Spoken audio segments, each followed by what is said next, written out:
வணக்கம்.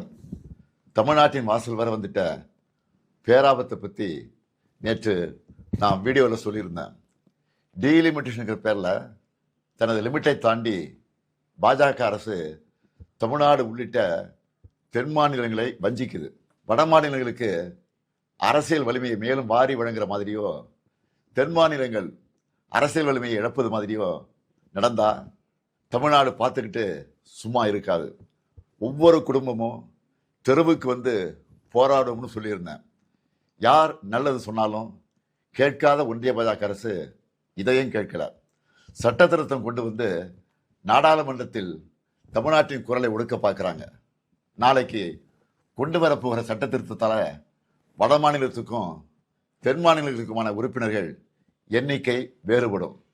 சும்மா பெயரளவுக்கு தமிழ்நாடு உள்ளிட்ட தென் மாநிலங்களுக்கு தொகுதி அதிகரிக்கணும்னு சொல்லிட்டு அவங்களுக்கு சாதகமான வட மாநிலங்களுக்கு மிக மிக கூடுதலாக தொகுதிகளை அதிகரித்து நம்ம தென் மாநிலங்களின் பிரதிநிதித்துவமே தேவை இல்லை என்ற நிலைமையை கொண்டு வர போகிறாங்க.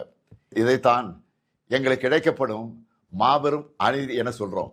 மக்கள் தொகையை கட்டுப்படுத்தினதுக்காக தென் மாநிலங்களுக்கு தண்டனை இது. தேச நலனுக்காக, தேச வளர்ச்சிக்காக நாங்கள் துணை நின்னா எங்களுடைய அரசியல் உரிமையை பறிப்பீங்களா? இதை விட கொடுமை என்ன இருக்க முடியும்?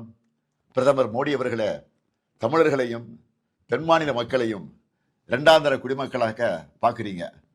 டெல்லி பாஜகவுக்கு தமிழர்கள் யாருன்னு காட்ட வேண்டிய நேரம் வந்துருச்சு. தமிழ்நாட்டின் குரல் வலையை நெருக்க நினைக்கும் ஒன்றிய பாஜக அரசுக்கு எதிராக தமிழ்நாட்டில் இருக்க ஒவ்வொரு குடும்பமும் தங்கள் எதிர்ப்பை தெரிவிக்க வேண்டிய நேரம் வந்தாச்சு. நாளைக்கு நாடாளுமன்றத்தில் அவங்க கொண்டு வர போகிற சட்ட திருத்தத்துக்கு எதிர்ப்பை காட்டுற மாதிரி தமிழ்நாட்டில் எல்லாரும் நம்ம வீட்டில் கருப்பு கொடியை ஏற்றுவோம்.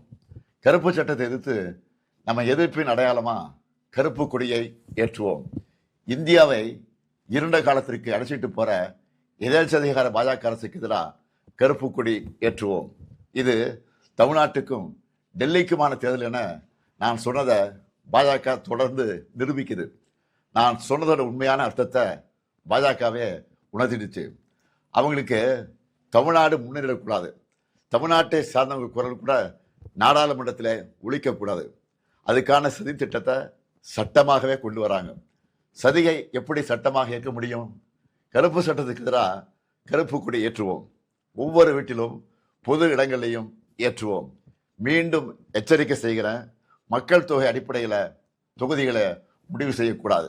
கருப்பு சட்டத்தை நிறைவேற்றக்கூடாது. 8 கோடி தமிழர்களின் ஒற்றை கோரிக்கை இது. அரசியல் எல்லைகளை கடந்து தமிழ்நாட்டின் உரிமையை காக்க தமிழ்நாடே ஓங்கி ஒலிக்கட்டும். தமிழ்நாடு போராடும், தமிழ்நாடு வெல்லும். வெல்வோம் ஒன்றாக.